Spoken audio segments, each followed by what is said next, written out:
Umenielewa?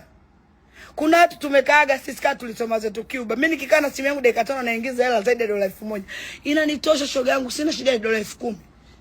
Inanitosha, na litoto kuna nilikilala na njaa na kufa. Wewe litoto lako mlifungia hapo boarding hapo. Na ulivyo una akili unaenda hadi shuleni kwa mwanao. Eti unajua yule K unajua yule kaka yule, mimi kuna vitu namchwea afa ajui. Mimi namjua jamani. Namjua sana. Kwa kuna vitu mimi nafanyaga. Sipendagi urafiki ufike kwenye sehemu ya kuharibiana brand kwa sababu akashafanya vitu vingi. Ila jamani, unaendaje shuleni kwa mwanao, mtoto wako wa kiume na wewe ni mwanaume? Eti unaona babako ishakuwa lelelele. Haya usisome uje huko mjini wakupelekee. Are you crazy?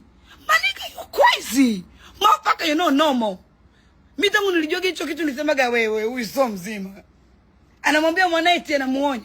Si unaona babako washanifuruga niko lelelele.